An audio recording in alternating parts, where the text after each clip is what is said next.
Hola, ¿qué tal amigos? Soy Gerardo Bautista y el día de hoy me complacerá en presentarles un tema que es muy interesante. Se llama osteopatía y sistema nervioso. Como tal, lo que vamos a localizar va a ser primero un concepto osteopático, después ciertas bases como marco teórico del sistema nervioso, para poder concluir después qué tiene que ver la osteopatía con el sistema nervioso.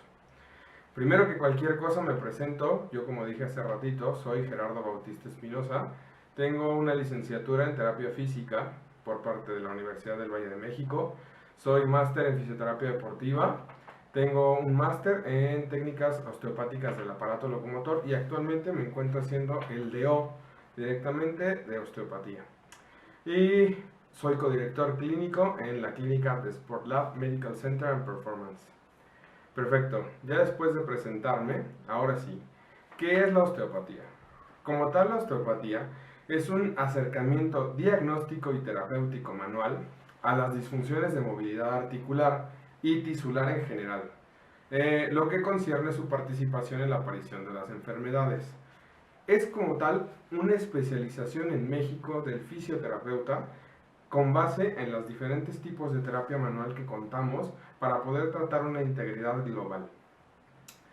Como tal, el aparato locomotor desempeña un papel esencial en la salud y en la enfermedad. Por lo tanto, el cuerpo contiene todos estos seres esenciales que, si es correctamente estimulado, va a sanar específicamente como deba de serlo. Corregir los problemas de una estructura corporal es nuestra base como osteópatas en la utilización de las técnicas manuales para poder generar cierto estímulo y que la capacidad del cuerpo sea capaz de sanarlo y mejorar considerablemente. Esta frase es prácticamente sacada de Andrew Taylor Still, que es el padre de la osteopatía, que dice: encuentra la disfunción, trátala y deja que el cuerpo lo repare por sí solo. Las leyes de la osteopatía principalmente son 4, y estas nos van a dirigir hacia dónde va encaminado el punto osteopático. La primera ley es: la estructura gobierna a la función. La segunda ley es la unidad del cuerpo o el cuerpo visto como una unidad. La tercera ley es la autocuración y la cuarta ley es la ley de la arteria. Empecemos explicando la primera ley. Esta es: la estructura gobierna a la función o como tal. En el caso, la estructura representa las diferentes partes del cuerpo y la función es la actividad que tiene que realizar cada una de ellas. Por ejemplo, el hígado, dentro de las 360 y tantas funciones que tiene, una de esas es desintoxicar, una de esas es procesar el glucógeno y la glucosa. Por ejemplo, en los músculos, que la principal función que tienen es la contractilidad; en la miofascia, que la principal función que tienen es el movimiento, pero como lo están viendo, la estructura rige la funcionalidad. En el caso del sistema nervioso, es una estructura muy peculiar porque rompe un poquito con esta regla. Sin embargo, nosotros como osteópatas vamos a regirnos sobre ese punto. La segunda ley es la unidad del cuerpo o el cuerpo como unidad. ¿A qué se refiere? El humano tiene la facultad de reencontrar el equilibrio, y como ya nosotros conocemos, el equilibrio en el cuerpo humano se conoce como homeostasis. Entonces, esta prácticamente es la unidad de la homeostasis. Still, el padre de la osteopatía, situaba esta unidad del sistema miofásico-esquelético, y es un sistema susceptible de guardar memoria en diferentes traumatismos sufridos. ¿Qué quiere decir? ¿Que el cuerpo tiene memoria? Claro que sí, pero no solamente para lo bueno, sino también en diferentes situaciones traumáticas nos puede llegar a generar cierto atrapamiento facial, y esto repercutir en un futuro. La siguiente ley es la autocuración. Como tal, la autocuración quiere decir que si el cuerpo tiene todos los medios necesarios para poder eliminar y suprimir las enfermedades, lo va a hacer. Esto quiere decir que todos los medios son libres de funcionar correctamente y de fluir directamente por todas nuestras estructuras. ¿Cuáles son? El sistema nervioso, en el caso de los nervios; la linfa, que es el líquido, toda la parte de desecho; y la parte vascular, que nos referimos a las arterias y a las venas. ¿Para qué? Para que la nutrición celular se dé, y sobre todo para que toda la eliminación de desechos pueda generar en nosotros un modelo estable de autocuración. Si nosotros tenemos las vías disponibles sueltas para que mi cuerpo genere una autocuración, créanme que lo va a realizar. Sin embargo, tenemos diferentes patologías en donde no se realiza de esa forma. Simplemente un espasmo muscular sostenido, que más adelante hablaremos de ese punto.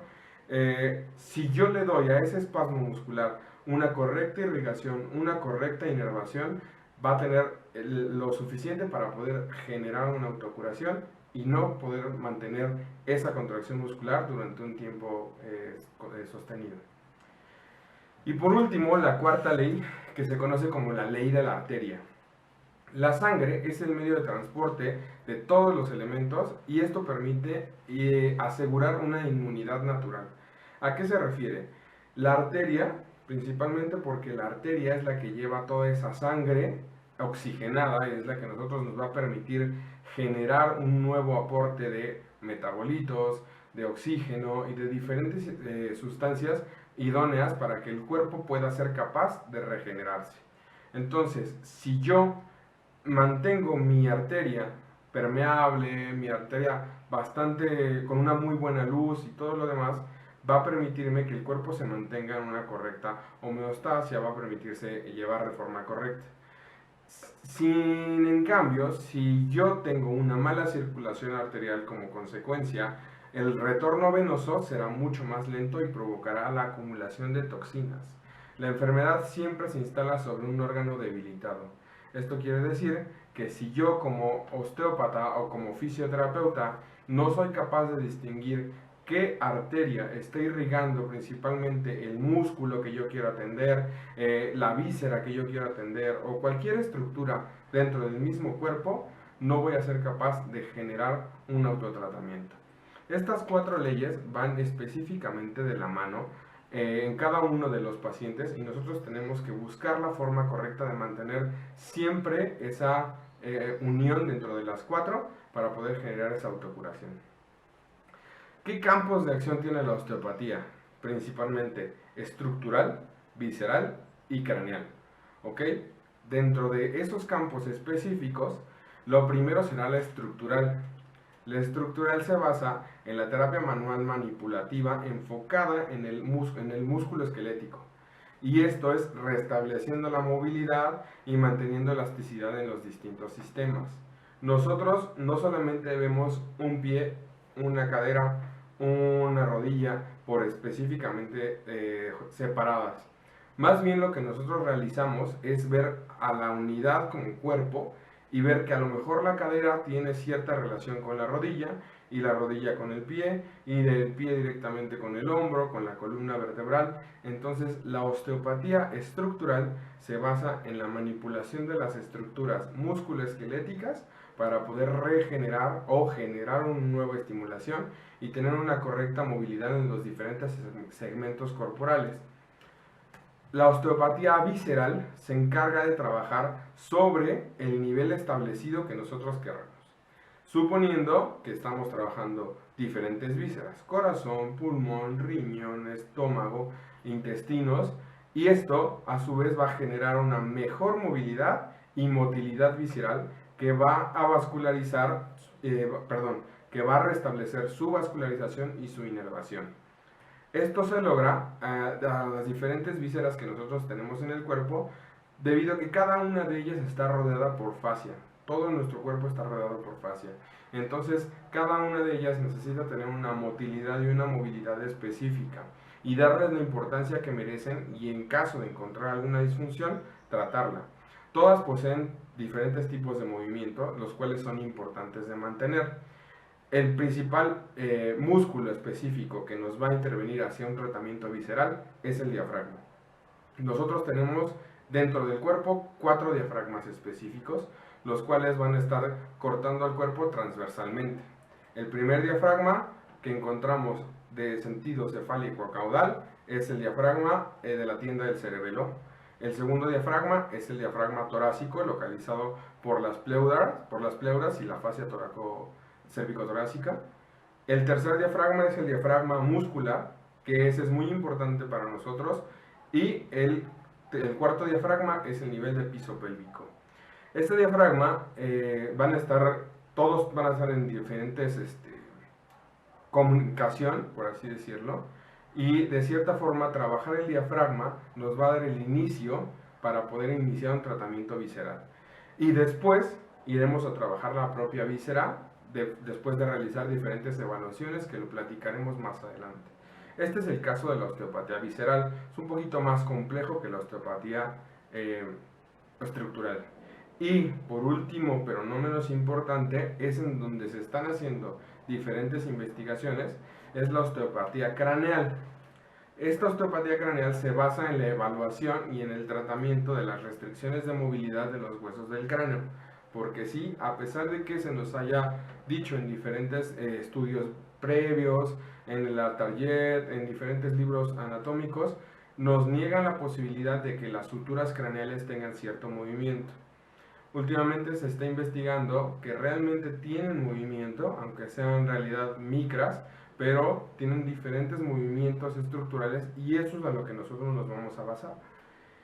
Los huesos del cráneo tienen la capacidad de moverse no tanto como una estructura articular, más bien una situación rígida, y eso es prácticamente lo que nos va a dar a nosotros esa movilidad ósea y membranosa, que es por la parte interna del cráneo. Asumir que el cráneo se mueve, se debe saber que automáticamente que los huesos del cráneo están diseñados para deslizarse uno sobre otro, lo cual otorga la capacidad de expansión y de retracción de la estructura. Esto nos genera a nosotros la capacidad de poder tener las diferentes membranas en correlaciones. Por ejemplo, las membranas que vamos a estar cubriendo y que después podremos tomar en cuenta, las meninges. Quiere decir que alguna disfunción dentro del propio cráneo, que el hueso no se encuentre de forma en la que debería de estar, nos va a estar generando diferentes tensiones membranosas y estructurales, los cuales nos va a desencadenar en una disfunción. Esto es importante para nosotros como marco teórico para explicarles yo qué es la osteopatía y no únicamente llegar a manipular al paciente porque lo tengo que hacer, sino hay que saber específicamente dónde dirigir esa manipulación. Por ejemplo, después seguimos platicando. Como marco teórico o como punto teórico tenemos que platicar del sistema nervioso. Como tal, el sistema nervioso lo podemos dividir estructuralmente en dos, en central y periférico. El central nos vamos a generar desde el romboencéfalo hacia superior, que va a ser el bulbo raquídeo, el puente mesencéfalo, diencéfalo y el telencéfalo. El sistema nervioso periférico lo vamos a tomar desde la médula espinal y los 32 pares de nervios raquídeos que tenemos. Eso es muy importante para nosotros porque tenemos que checar todas las estructuras, cómo están involucradas en cada uno de ellos y dejarlo específicamente claro para que, como ya les platiqué antes, el nervio, la arteria, el músculo, todo tenga una correcta relación y seamos capaces de manipularlo dirigido hacia donde deba de ir. El sistema nervioso también se puede dividir de otra forma. El sistema nervioso autónomo tiene dos divisiones, el sistema nervioso autónomo simpático y el sistema nervioso autónomo parasimpático. ¿Para qué nos sirve el sistema autónomo? Primero, lo que tenemos que tomar en cuenta es que en el sistema nervioso autónomo nosotros no tenemos la capacidad de intervenir. ¿Qué quiere decir esto? El sistema va a ser capaz de autorregularse o de desautorregularse por sí solo.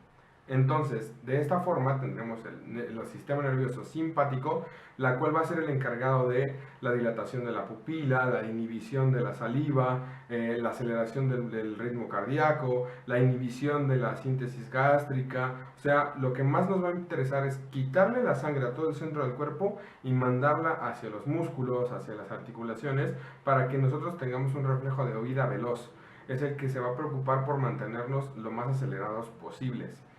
Caso contrario, en el caso del sistema nervioso parasimpático se va a encargar de la constricción de la pupila o de la miosis, de la estimulación de la saliva, de la constricción de los alveolos, del ritmo cardíaco lento, de la estimulación de la actividad gástrica y toda esa cuestión en la cual nosotros vivimos en el día a día. Suponiendo que yo quisiera en este momento emprender una huida o acelerar mi corazón lo más rápido posible, entraría sobre mí el sistema nervioso simpático. Sin embargo, si yo estoy relajado en casa, si estoy en cuarentena y estoy tengo que estudiar un poco sin la presión de exámenes ni nada de eso, nosotros estamos bajo el sistema parasimpático. Esto es importante también porque existen ciertas desregulaciones, los cuales nosotros como fisioterapeutas y como osteópatas tenemos que darnos cuenta cómo nuestro paciente llega con nosotros. Si el paciente se encuentra, por ejemplo, viviendo en la Ciudad de México, que todo el tiempo está estresado, manejando constantemente, entonces estamos ante la estadía de un paciente con el sistema nervioso simpático elevado. En cambio, si nos encontramos con una paciente que se encuentra deprimida, que todo el tiempo está encerrada en casa, que no le gusta hacer actividad física, que llega con nosotros con diferentes somatizaciones corporales, entonces estamos ante la presencia de un sistema parasimpático elevado.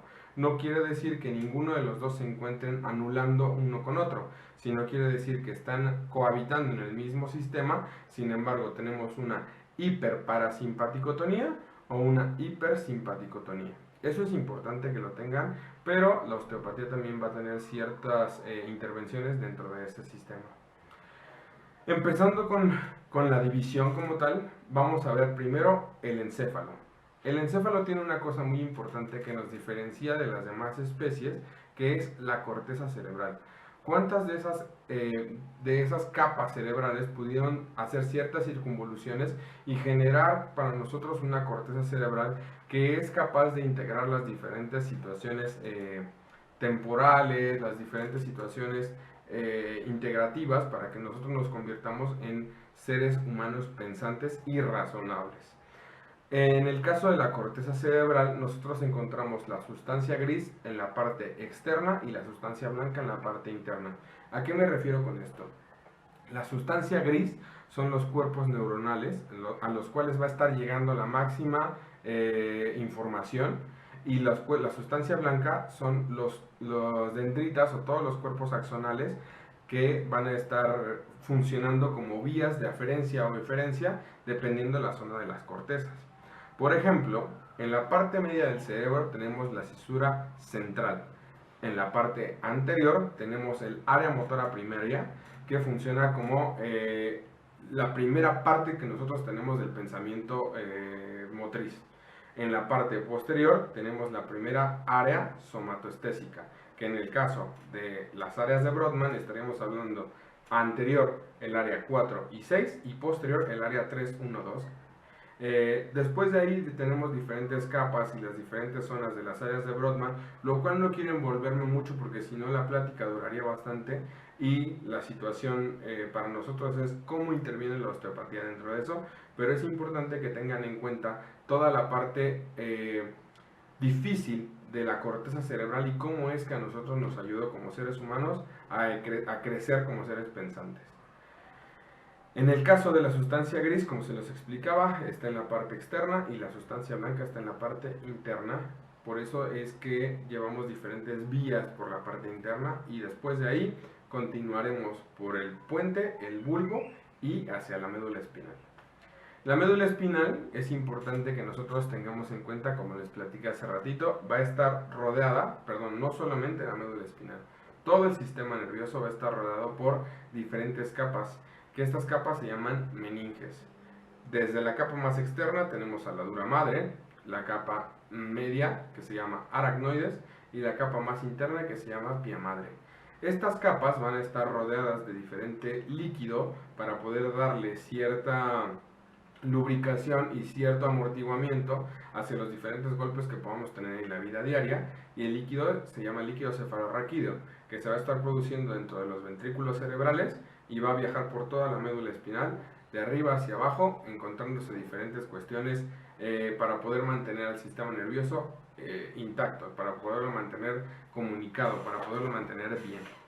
Entonces, si nosotros tomamos en cuenta que todo el sistema nervioso está rodeado de diferentes capas, en este caso la más externa, que es la dura madre, nosotros vamos a poder tener contacto no directo, pero sí facial sobre la dura madre en el caso de los puentes miodurales.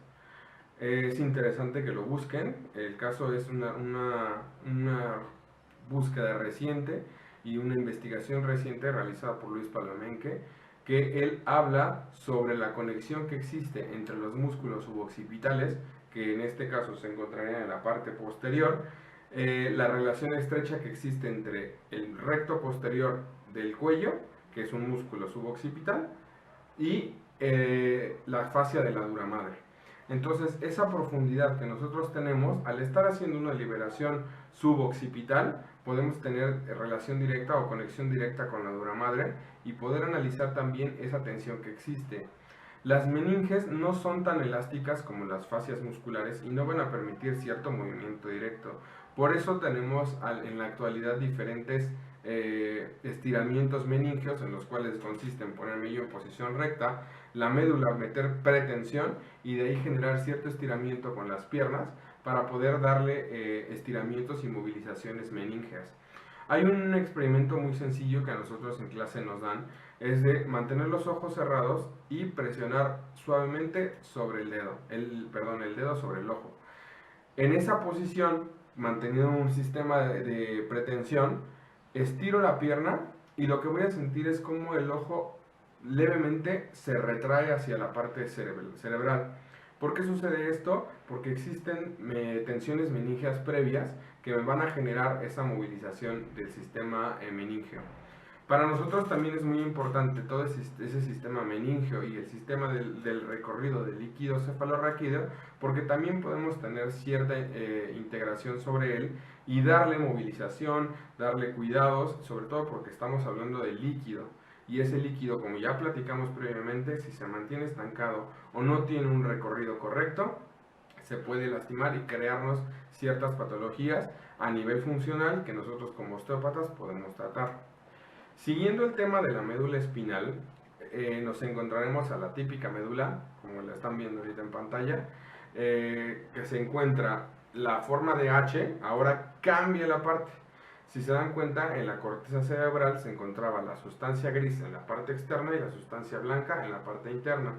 En el momento en donde pasa a ser médula espinal, cambia y entonces ahora se encuentra la sustancia gris en la parte interna y la sustancia blanca en la parte externa.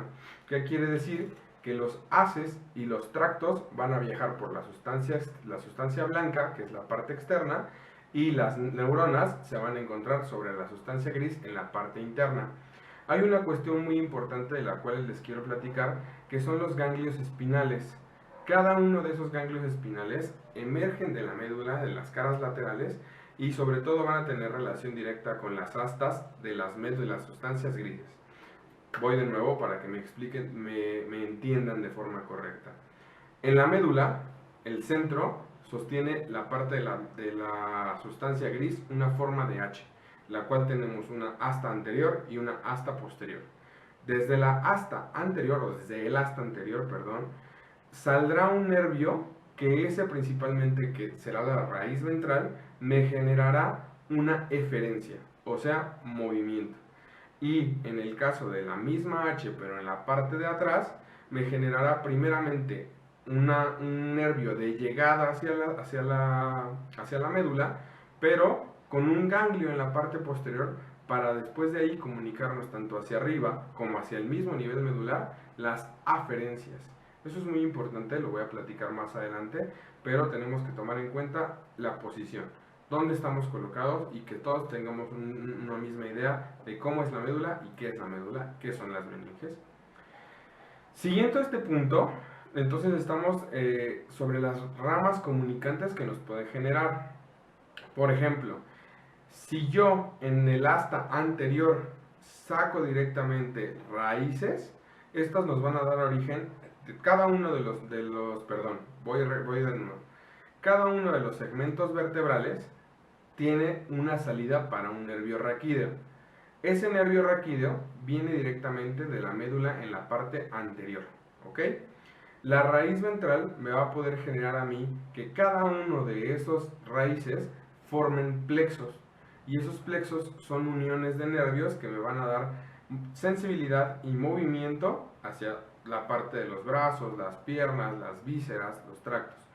Pero adelante inmediatamente y pegadito directamente hacia las costillas, desde la T3 hasta la L2, tenemos ganglios de las raíces dorsales, que son ganglios específicos del sistema simpático.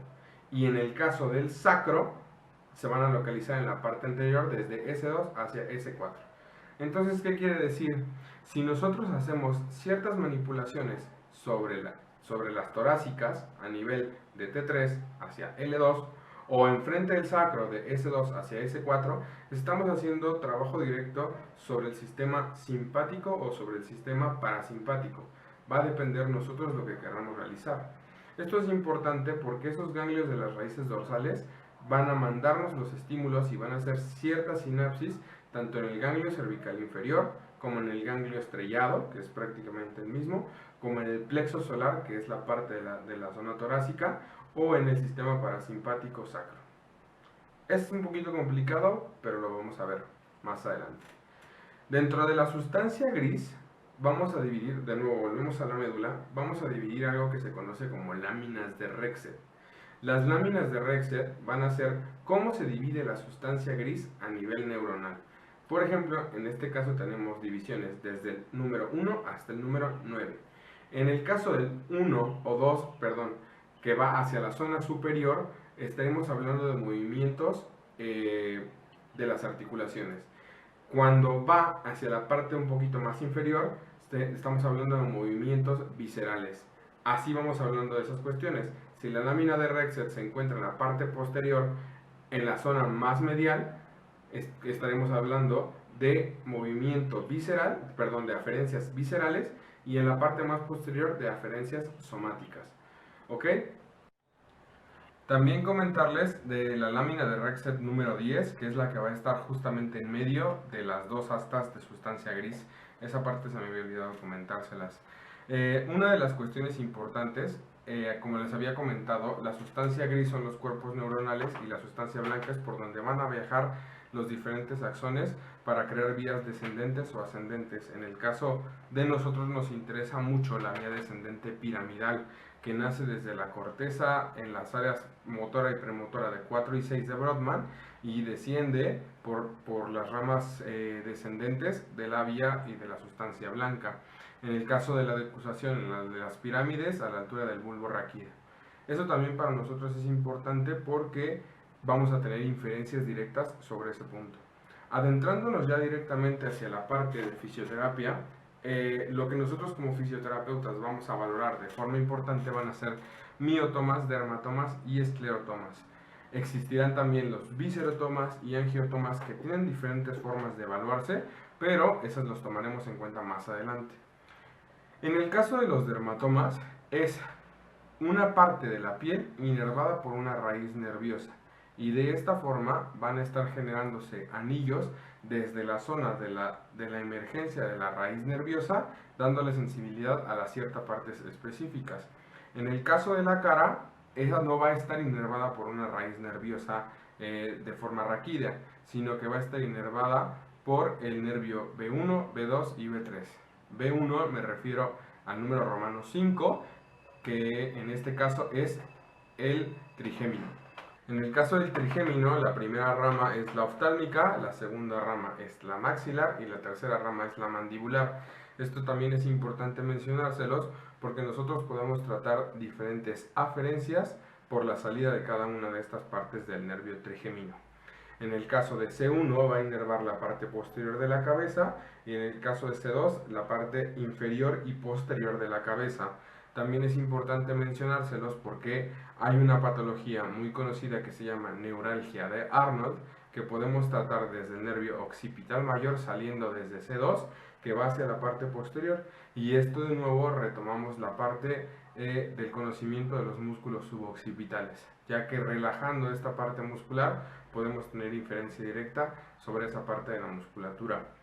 Directamente, como les platicaba, forma de anillos van recorriendo hacia la parte inferior y hacia la parte del plexo braquial, hacia la zona de C6, C7, C8, T1, T2 y T4, pasando a la altura de las tetillas o de las axilas, y de ahí hacia la parte inferior, que forma parte de la parte de las líneas torácicas y de los nervios torácicos. De parte como pistola hacia la zona inferior viene directamente L1 y de ahí debemos hacia la zona de la decusación, o sea, hacia la parte inferior, que es lo que nosotros vamos a tener en cuenta como decalaje para que puedan recibir ciertas inervaciones las demás partes de la piel.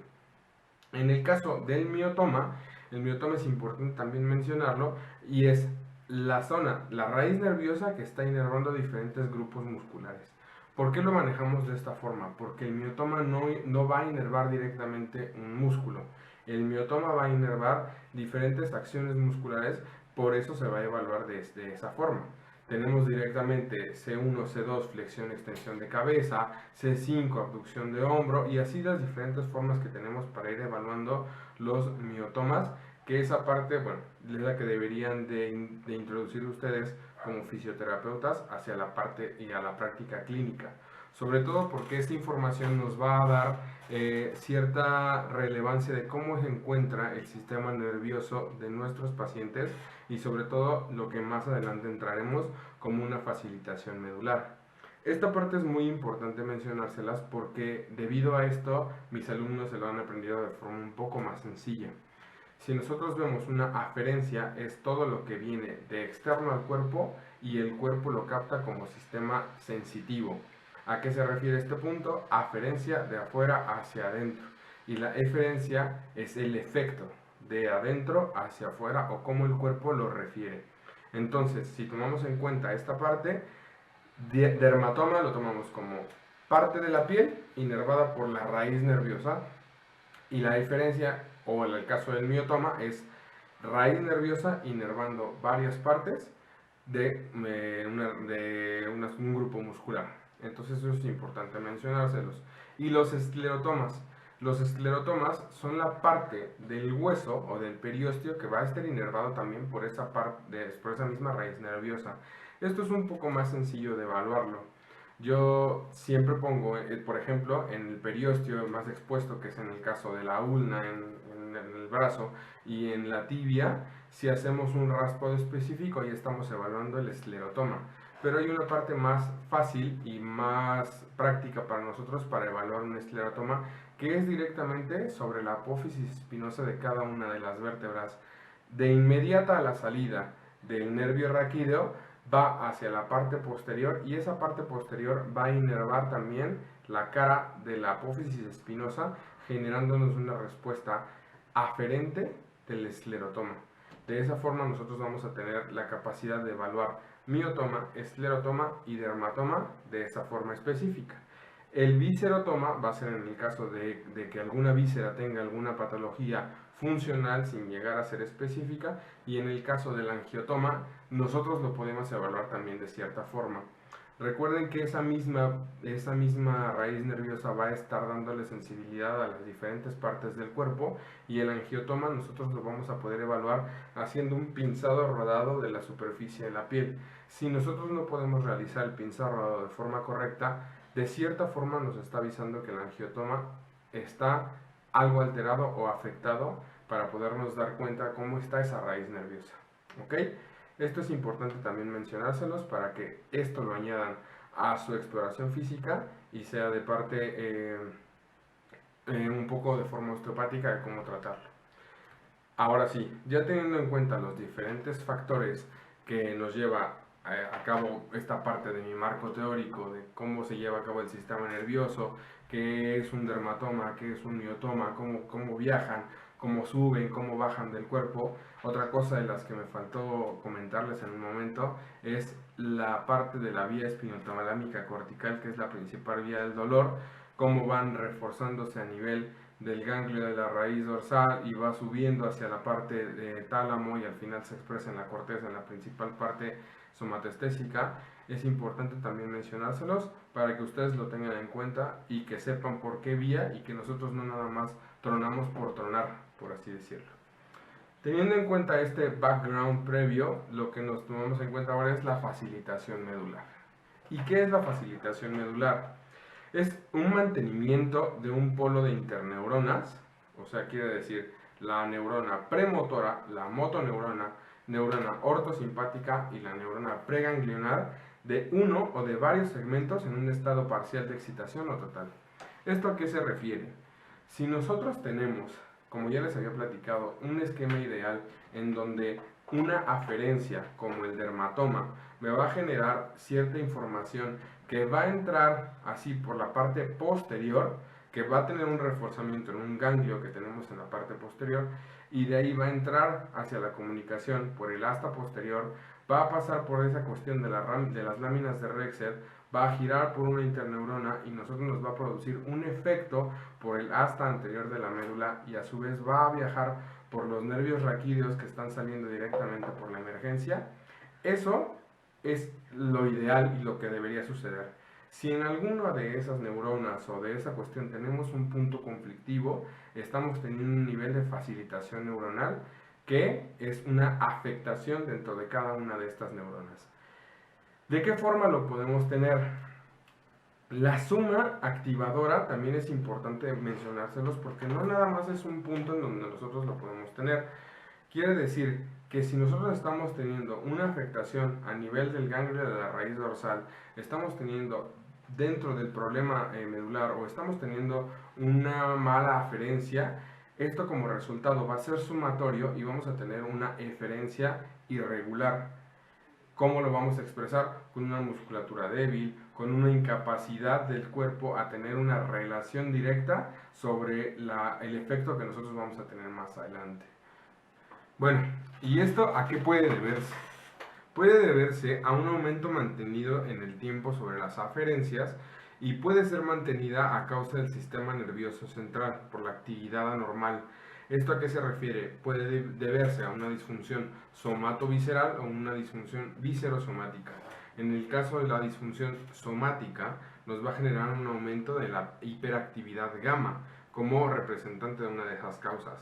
¿Qué es un aumento de la hiperactividad gamma? No es más que la contracción muscular sostenida de diferentes segmentos corporales.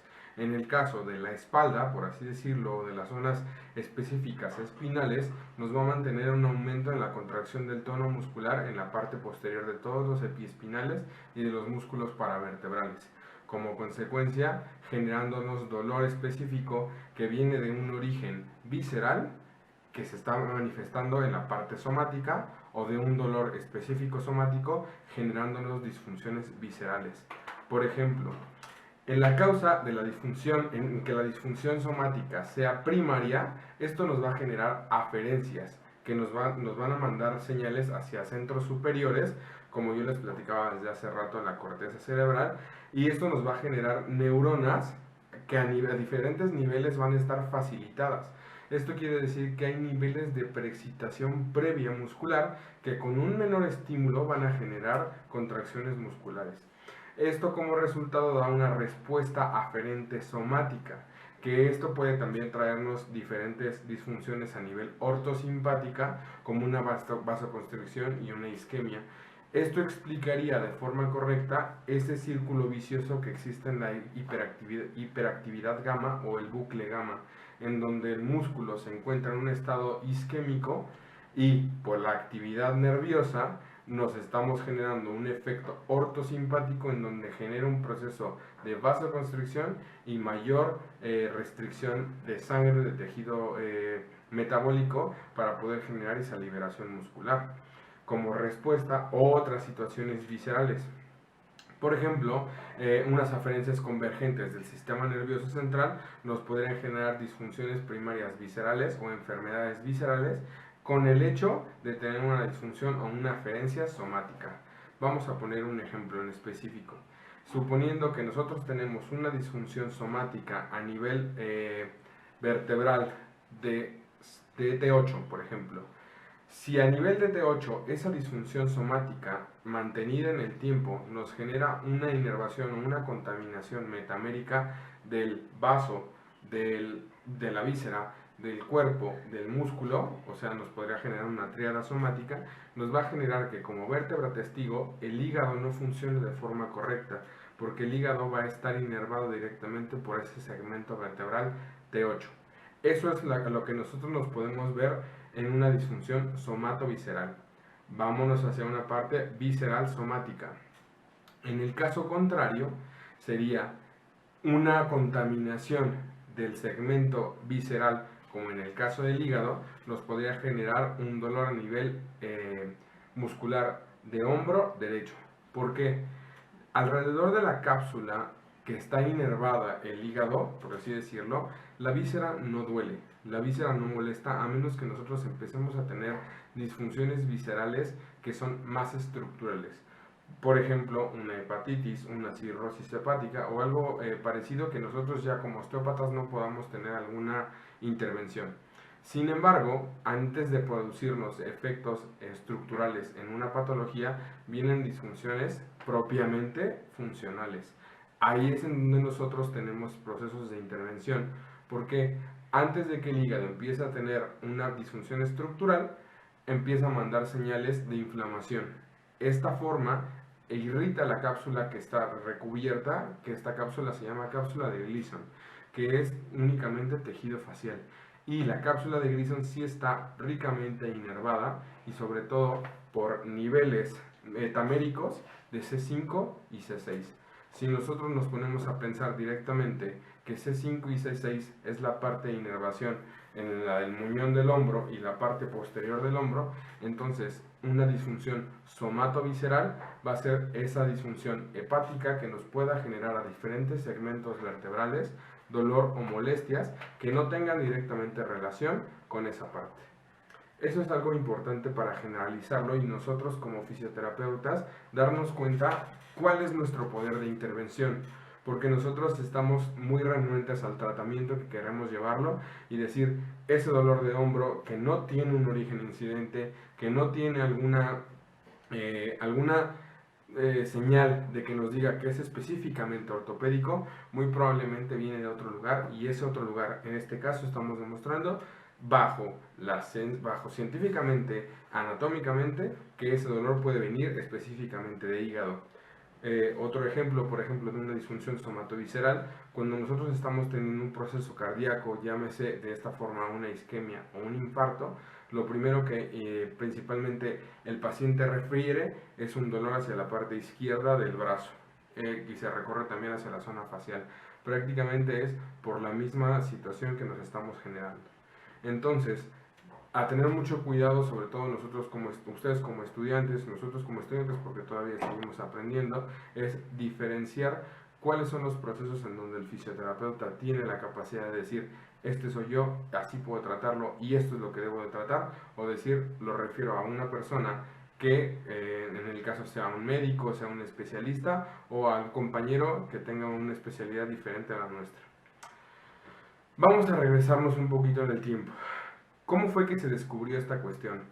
En 1979, Irwin Corr mostró un modelo en el cual se encuentran dos partes específicas de los músculos piespinales y paravertebrales.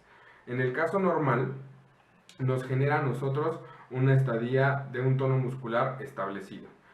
En el momento en donde se genera un traumatismo o un falso movimiento, hacia la parte en donde nos está generando el traumatismo se va a generar un acortamiento y un aumento del tono muscular.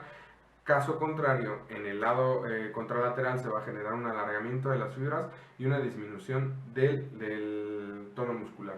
Si esto perdura en el tiempo, se va a generar una hiperexcitabilidad gamma o un bucle gamma. ¿Qué se refiere a esto? Disminución del riego sanguíneo, isquemia a nivel del sistema ortosimpático, disminución del riego sanguíneo y una menor necesidad de estímulos para que esa hiperexcitabilidad genere una contracción muscular.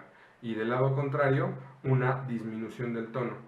Entonces, por más que nosotros queramos realizar ejercicios específicos como los movimientos de clap o algo parecido, lo único que nosotros estamos generando es un estiramiento y un fortalecimiento de un músculo que no va a regresar a la normalidad a menos que nosotros tengamos una inferencia directa sobre esa sensibilidad gamma. ¿Cómo lo vamos a realizar? En este caso, Irwin Corr y la osteopatía propone manipulaciones de alta velocidad sobre ese sistema y sobre ese nivel medular para poder generar una disminución de la hiperexcitabilidad gamma. Bueno, y en 1990 el modelo de Van Bursky quiere decir que él sustituye al uso neuromuscular por un nociceptor. En el caso de los nociceptores vamos a exponerlo de esta forma. El nociceptor es aquel receptor de dolor específicamente. Tenemos nosotros un estímulo nociceptivo, de lo cual los nociceptores tienen de dos: o generar un reflejo nociceptor a la médula espinal o realizar una activación simpática. Puede ser uno, el otro o los dos al mismo tiempo. Si realizan una activación simpática, ¿qué quiere decir? Va a tener efectos viscerales, va a tener efectos inmunitarios y una vasodilatación de los tejidos como tal resultante, el edema, en donde hayas tenido algún tipo de nocicepción. En el caso del reflejo nociceptivo hacia la médula espinal, nos va a generar como resultado un acortamiento del sistema musculoesquelético, y este acortamiento va a ser sostenido y obviamente al sostenerlo por diferente momento del tiempo va a sustituir los tejidos conectivos por diferentes tejidos menos contráctiles, lo cual va a generar una contractura. Este modelo específicamente nos está diciendo que el uso neuromuscular lo vamos a intercambiar por un nociceptor y que todas aquellas situaciones nociceptivas nos van a generar una respuesta específica, y esa respuesta específica va a estar mediada por los diferentes puntos a los que yo ya les había platicado, ¿no? Vamos al siguiente punto. ¿Quiénes controlan la actividad eferente? O sea, ya cualquiera de las dos cuestiones que nosotros queramos tomar en cuenta, tanto el uso muscular como los nociceptores, ya tenemos nosotros en cuenta 2 puntos o 3 puntos específicos que nos van a decir qué respuesta hacer. Pero ¿quién nos va a decir cuál va a ser el efecto? En el caso primero, existe el principio de la reciprocidad entre las interneuronas. ¿Qué quiere decir?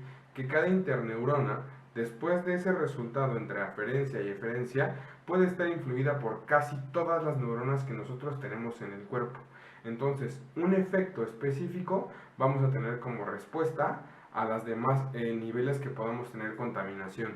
Por así decirlo, nosotros tenemos una aferencia a nivel, una aferencia a nivel T5, podemos tener una eferencia a nivel T6, T7, T8, y eso nos va a generar una lesión en grupo, lo cual vamos a tener una eferencia diferente.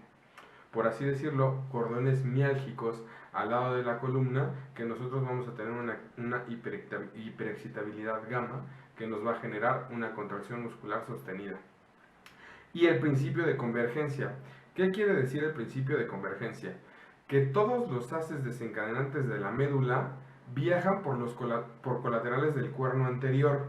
Entonces, las fibras aferentes viscerales también van a estar inmiscuidas en este proceso.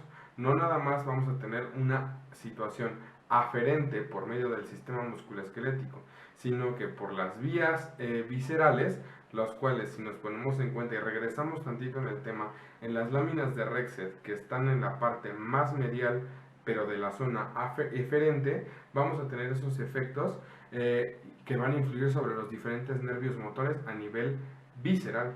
Esto quiere decir, vamos a ir en contra de la contractilidad y la motilidad visceral. Por eso es importante también, como nosotros como osteópatas y ustedes como estudiantes de fisioterapia o como fisioterapeutas, que se den una vuelta por el diafragma después de haber tenido cierta patología. Porque como ya les expliqué previamente, el diafragma, sobre todo el diafragma muscular, va a ser aquel que nos dé las diferentes guías de cómo vamos a tener cierta movilidad en el sistema visceral, ¿no? Y entonces, para que una neurona eferente pueda tener diferentes controles y factores, es necesario tomar en cuenta diferentes factores. Uno, cuáles son los estímulos que nosotros estamos recibiendo a nivel aferente, y el siguiente paso, cómo las interneuronas van a seguir conectando la respuesta para tener en cuenta cuáles son los niveles de respuesta que nosotros podemos tener. Como tal, vamos a pasar al siguiente paso. El siguiente paso es la experiencia Denslow. ¿A qué se refiere esto? Este jovenazo Denslow hizo un estudio específico en el cual la meta de Denslow era cuáles son los segmentos facilitados y cuáles pueden definirse en una disfunción somática con un umbral reflejo alto o bajo. ¿Qué quiere decir? Denslow dijo, este segmento medular facilitado me va a estar contaminando diferentes partes, ¿sí o no? Él agarró 30 pacientes y se estudió el umbral de reflejo de 4 segmentos vertebrales torácicos, 4, T4, T6, T8 y T10, y se hizo con una electromiografía. ¿Cuáles fueron los resultados? La presión necesaria para producir una hiperactividad muscular en el miotoma normalmente aparece a los 7 kilogramos de presión. Esto quiere decir, esta es la vértebra y lo que yo voy a producir va a ser una presión hacia inferior de 1 kilogramo, 2 kilogramos, y ahí no vamos a tener ninguna respuesta, porque así electromiográficamente lo estamos hablando. En el momento en donde yo produzco una presión de 7 kilogramos, empezamos a tener respuestas miotáticas y de respuestas del miotoma en específico de esa zona. ¿Qué quiere decir? Que en el nivel de la disfunción, tanto superior como inferior, la respuesta del miotoma aparece únicamente a la presión de 1 kilo o 2 kilos. Esto quiere decir que por todos los elementos que ya les había platicado, por contaminación de interneuronas, por contaminación aferente de la sustancia gris en el asta anterior, vamos a tener contaminación metamérica de 1, 2 o hasta 4 segmentos vertebrales que van a tener respuestas miotáticas diferentes a las que nosotros recibimos normalmente. Como les había explicado, una hiperexcitabilidad previa que nos va a mantener que cuando yo trueno un dedo, por así decirlo, tengamos una respuesta muscular negativa. En este caso, una contracción muscular que no debería suceder. Como conclusiones del estudio, voy a leerlas para que sea un poquito más sencillo. La lesión osteopática activa un polo de neuronas alfa del cuerno anterior de la médula que mantiene un estado de facilitación permanente o hiperexcitabilidad. Esto es como ya se los platiqué. Por la misma sustancia gris se mantiene previo un estado de hiperexcitabilidad, lo cual genera que cualquier mínimo estímulo genere una respuesta muscular. Una disfunción somática vertebral se asocia a un segmento medular hipersensible de receptividad excesiva a los influjos aferentes. Esto quiere decir, convergen las irritaciones por lo que está sometido a un bombardeo a partir de otros segmentos medulares, lo que les platicaba. Quiere decir que un segmento medular específico no únicamente recibe de esa misma parte, sino que quiere decir que por medio de interneuronas y de conexiones específicas vamos a tener diferentes bombardeos de los diferentes segmentos vertebrales, lo cual nos va a mantener esa hiperexcitabilidad. Y todo influjo que pasa por el nivel medular afectado produce una facilitación crónica de inervación motriz. Esto quiere decir que estaremos afectados tanto por arriba, por abajo y todo aquel influjo que pase por esa misma zona. Entonces, propiamente se convierte en una urgencia osteopática y una zona específica para que nosotros la podamos trabajar. A nivel de fisioterapia nosotros lo podemos trabajar y darnos cuenta hacia la evaluación que nosotros podemos trabajarlo, como ya les platiqué, dermatoma, miotoma, esclerotoma, y cómo está afectado ese nivel para que nosotros podamos darle movilidad vertebral o una reducción de los estímulos hacia esa misma zona específica. Esto lo conocemos nosotros como una tríada osteopática. Se caracteriza por la alteración específicamente de esclerotoma, dermatoma y miotoma. ¿Ok? De estos tres más alterados, indica que es un campo de acción específico de la osteopatía. Con una manipulación vertebral del segmento facilitado puede lograr restablecerse la homeostasis en el cuerpo. Es prácticamente la premisa de Andrew Taylor Still y de todos los osteópatas que han estado investigando, que a partir de una manipulación de alta velocidad, de corta amplitud, nosotros podemos generar un reseteo de cápsula articular y generar una mejor estimulación a partir de ciertos estímulos específicos sobre ese nivel vertebral afectado y sobre los demás que están teniendo ciertas disfunciones. Entonces, la interacción que nosotros podemos tener en esa alteración va a generarnos específicamente una respuesta. Vamos a poner un ejemplo típico que nos pueda llegar a la consulta. Paciente que llegue con epicondilalgia en la zona medial, ¿no? Ya sea que esa epicondilalgia se deba a un deporte como la escalada o un deporte como el tenis, o simplemente que sea una persona, una ama de casa que llegue con dolor en la zona del epicóndilo. Primero lo que tendríamos que checar y que evaluar sería, como ya les había mencionado, el tema de la tríada osteopática. El esclerotoma positivo llega con molestia en la parte medial del antebrazo, llega con molestia a nivel de C7 con T1 en específico dolor en el raquis cervical, llega con incapacidad o hipoestesia o hiperestesia en la zona medial del epicóndilo, que es lo que refería al dermatoma de C8 con T1. También podría llegarnos el paciente con disminución de la fuerza o de la capacidad de contracción en relación de un músculo con el otro, por así decirlo.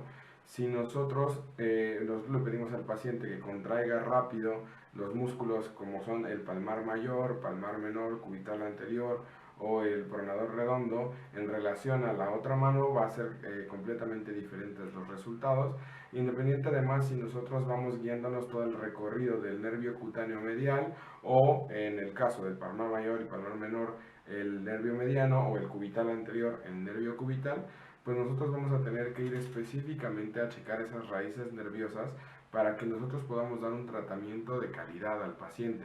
Si ese segmento medular está facilitado a nivel específicamente del raquis cervical, nosotros no vamos a poder cambiar esa situación únicamente tratando local la parte que el paciente nos está refiriendo. En cambio, si yo le doy un tratamiento un poquito más global y nos damos cuenta de que esta tríada osteopática nos está generando diferentes disfunciones, primero iría a tratar el esclerotoma positivo, hacer un poquito de Rolfing hacia la zona de la inserción tendinosa para el dolor del epicóndilo, dar un poquito de movimiento cervical o en el caso de la osteopatía generar un impulso de alta velocidad y de baja amplitud, una manipulación en un thrust. Ya después de ahí iríamos a tratar la musculatura en específico, el pronador, palmar y toda esa cuestión para que sea un proceso evolutivo mucho mejor, y hacemos ya liberación específica de la zona con el dermatoma o todo lo demás, ¿no? ¿Por qué no colocar, por ejemplo, un vendaje neuromuscular si la zona está facilitada? Porque nosotros estamos agregando un nuevo factor del tema muscular, estamos agregando un nuevo captor extra hacia la parte somatoestésica, y eso nos generaría que no tenga la evolución deseada del paciente. Entonces, para poder dar un mejor tratamiento tendríamos que ver un enfoque un poquito más global y garantizar que el paciente tenga un mejor avance. ¿Qué va a ser también específico para nosotros mencionarles? La cuestión de la hipermovilidad reaccional que va a tener ese segmento medular afectado. Entonces, si nosotros nos ponemos a pensar en las 4 curvas importantes que tiene la columna, principalmente la lordosis cervical, la cifosis dorsal, la lordosis lumbar y la cifosis que nos produce el sacro con el coxis. Si nosotros tenemos en cuenta esas curvas compensatorias, funcionan de forma correcta para que el peso axial de la columna tenga diferentes cargas de distribución. A nivel de la médula, si nosotros tenemos un segmento afectado con una parte de una tríada osteopática o un modelo específico de facilitación medular, lo que nos generará va a ser un modelo hipermóvil que nos va a producir una generación de patologías. ¿A qué me refiero con esto? Si nosotros tenemos un segmento dorsal que de por sí es hipomóvil porque van ancladas las costillas alrededor produciéndonos una caja torácica, y nosotros tenemos de inmediato un movimiento, un segmento hipermóvil como las cervicales o como las lumbares, produciéndonos un proceso de hipermovilidad tanto a flexoextensión o la curva compensatoria de la lordosis lumbar de flexoextensión. Si yo tengo un segmento facilitado, nos va a generar que muscularmente no tengamos la misma capacidad de reacción ante cualquier otra situación específica. Vámonos a un ejemplo de un whiplash, en el caso de los latigazos o un accidente automovilístico. El golpe inicia en la parte posterior, produce una anterioridad del sacro y de ahí un movimiento de forma de látigo hasta la parte cervical. ¿Qué nos genera esto? Si nosotros no tuviéramos ningún segmento facilitado y todo en la vida fuera color de rosa, el cuerpo sería capaz de reaccionar ante cada uno de esos estímulos. Sin embargo, ya sea una situación viscerosomática o una situación somatovisceral, tenemos facilitado algún segmento vertebral, esto nos va a producir que esa parte no sea capaz de afrontarse contra el estímulo externo que nos está produciendo ese golpe. Entonces, estamos teniendo un segmento hipermóvil contra segmentos hipomóviles alternos, produciéndonos que prácticamente esa parte pierda movimiento, lo cual nos generará esguinces constantes, los cuales nos generará movimientos anormales de la columna vertebral. Nos vamos a otra cuestión, por ejemplo, un esguince de tobillo, que es lo más común que podemos localizar. Si a nivel de L2, de L4 y de S1 tenemos diferentes segmentos vertebrales que no están teniendo una correcta inervación y no me están mandando propioceptivamente la aferencia adentro del cuerpo y como resultante la diferencia de cómo colocarnos entre el cuerpo, nos estamos produciendo una situación de esguinces constantes porque no estamos recibiendo la forma de que pueda afrontar el cuerpo ante el mundo y ante las diferentes situaciones corporales que pudieran existir.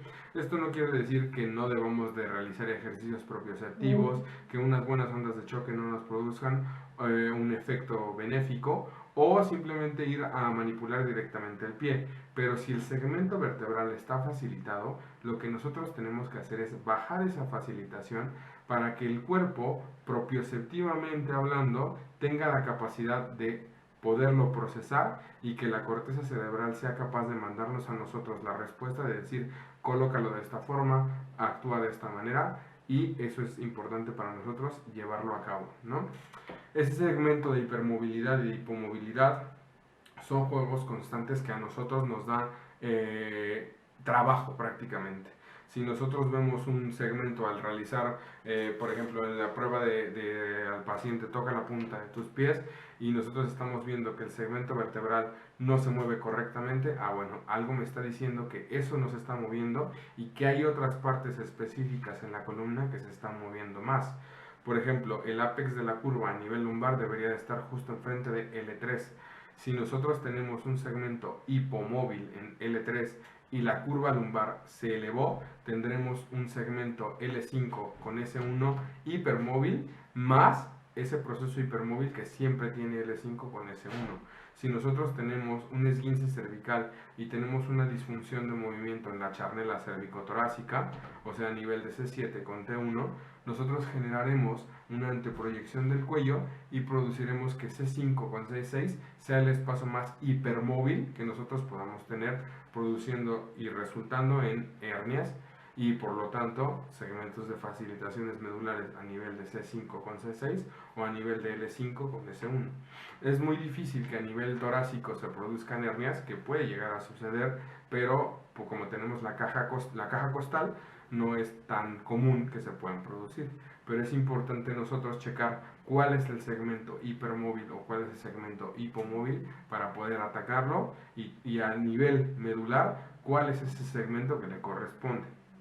Un ejemplo típico, otro ejemplo que yo les puedo dar para que les quede bien claro cuál es el tema de la facilitación a nivel de la rodilla. Si nosotros tenemos una disfunción a nivel de tobillo o una disfunción a nivel de cadera o a nivel sacroiliaco, lo que nosotros vamos a tener como resultante en una articulación de transición como puede ser la cadera, como puede ser el codo o la rodilla, nosotros tendremos a tener lesiones específicas en articulaciones de transiciones que no vienen de esa parte, que puede venir directamente de la hipermovilidad en la parte de la rodilla, generándonos un proceso de gonartrosis, y esto puede estar facilitado a nivel medular. Por último, quiero despedirme de ustedes dejándoles esta nueva, o es un poquito complejo, por así decirlo, esta nueva forma de poder ver al cuerpo de forma global y no únicamente enfocarnos en dónde está localizado el dolor, ¿no? Muchas ocasiones, como ya les platicaba, ese fenómeno de hipermovilidad, de hipomovilidad, hacen que creamos que tenemos que ir a tratar la zona de dolor específico cuando tenemos muchas más cosas para poder tratar, y dejarles en claro entender que la osteopatía o toda esa parte quiropráctica no es tronar por tronar. Si están en el lugar correcto y saben y han estudiado de forma correcta, saben que la manipulación osteopática tiene que hacerse directamente hacia el segmento que está facilitado o hacia la hipomovilidad para podernos generar un proceso de recuperación un poco mejor y que nuestros tratamientos vayan mejorando y sean certeros. pero siempre y cuando la valoración de todo este tratamiento sea específica. Bueno, fue un placer haber estado con ustedes y que se hayan quedado conmigo después de platicar cerca de una hora. Cualquier duda, cualquier comentario que tengan ustedes sobre la plática, háganmelo llegar hacia mí por medio de sus compañeros que están organizadores del Congreso. Muchas gracias a ellos también por haberme invitado a formar parte de este Congreso virtual y muchísimas gracias. Hasta luego.